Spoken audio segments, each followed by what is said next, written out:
ماں باپ سے محروم کیا جا رہا ہے. نہیں اے اللہ میرے ماں باپ کو میرے ساتھ جنت کے اندر داخل فرما دے. اے اللہ دنیا میں تو نے مجھ سے میرے ماں باپ چھینے ہیں, آخرت میں تو مجھ سے میرے ماں باپ نہ چھین. اے اللہ دنیا میں تو نے مجھے میرے ماں باپ سے دور رکھا, آخرت میں مجھے اپنے میرے ماں باپ سے دور نہ کر. اللہ رب العالمین کی رحمت کو جوش آئے گا, چیخ پکار, ایک آواز, ایک ندا آئے گی اسی میدان محشر میں. آئے فرشتوں, یہ چھوٹے چھوٹے معصوم بچے ٹھیک کہہ رہے ہیں. جاؤ, ان ماں باپ نے, ان لوگوں نے اپنے بچوں کے انتقال پر صبر کیا تھا اور ان کو صبر کی توفیق ملی تھی. انہوں نے انا للہ پڑھا تھا اور کہا تھا کہ اللہ کی امانت تھی, اللہ نے لے لی. اپنی اولاد کے انتقال پر انہوں نے صبر کیا تھا اور میں نے ان بچوں کو ان کے ماں باپ سے دور رکھا تھا. آج میں ان بچوں کو ان کے ماں باپ سے دور نہیں رکھوں گا.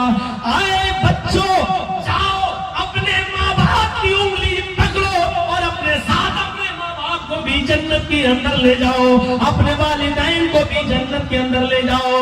جاؤ آئے بچوں, میں نے تمہاری آرزوؤں کو پورا کر دیا ہے. جاؤ آئے بچوں, اپنے ماں باپ کے ساتھ جنت کے اندر داخل ہو جاؤ. میرے بھائیوں, پھر اللہ تعالیٰ ان کے والدین کو بخش دے گا, ان کو جنت عطا فرما دے گا.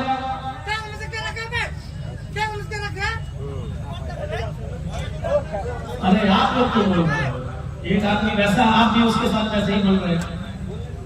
آپ لوگ اس میں فرق کیا رہ جائے گا؟ تو ان کے ماں باپ کو بخش دیا جائے گا. تو میں کہنا یہ چاہ رہا تھا کہ میرے ساتھیوں, موت کے وقت مومن خوش ہوتا ہے, اس کے چہرے پہ مسکراہٹ آتی ہے. ہم اپنی موت کا امتحان لیں. کیا ہمارے اعمال ایسے ہیں کہ موت کے وقت ہمیں خوشی ہو, ہمارے چہرے پہ مسکراہٹ آ جائے, یا موت جتنا ہمارے قریب آئے ہم یہ سوچیں کہ ہاں اب اللہ سے ملاقات کا وقت قریب آ رہا اور ہمارے چہرے پہ مسکراہٹ آ جائے؟ ایسا ہوتا ہمارے ساتھ نہیں ہو رہا ہے. خوف کیوں؟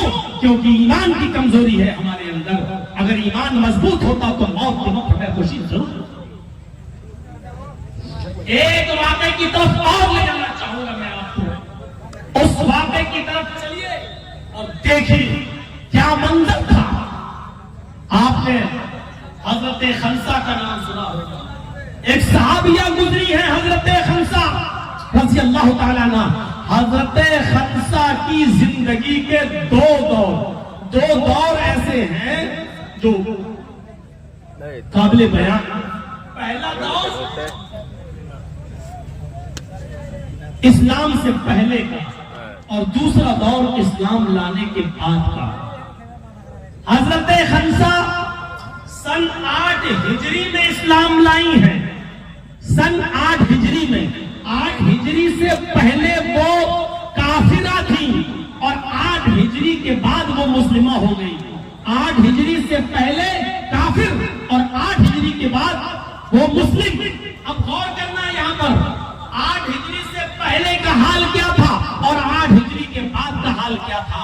عرب کی سب سے بڑی شاعرہ, عرب کی سب سے بڑی مرثیہ پڑھنے والی, عرب کی بہت بڑی بزنس مین یہ عورت, جب اوکاس کا میلہ لگتا تھا مکے کے اندر, سوق اوکاس جب بازار لگتا تھا تو حضرت خنسا بزنس کرتی تھی, اپنا مال لے جایا کرتی تھی اور بیچا کرتی تھی. لیکن حضرت خنسا کا خیمہ مکے میں جہاں لگتا تھا, خیمے کے باہر ایک بورڈ لگ جاتا تھا, اس پر لکھا ہوتا تھا عرف العرب, عرب کی سب سے بڑی مرثیہ پڑھنے والی عورت, عرب کی سب سے بڑی شاعرہ. کسی کی موت پر اتنا دردناک مرثیہ پڑھتی تھی, اتنے دردناک اشعار پڑھتی تھی کہ ہر آدمی روتا تھا ان کا مرثیہ سن کر. ان کو لقب ملا تھا عرف العرب, عرب کی سب سے بڑی مرثیہ پڑھنے والی عورت.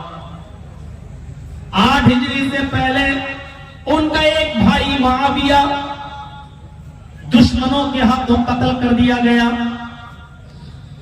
خنسا نے اپنے بھائی معاویہ کے انتقال پر رونا دھونا شروع کر دیا, اشعار پڑھنا شروع کر دیے.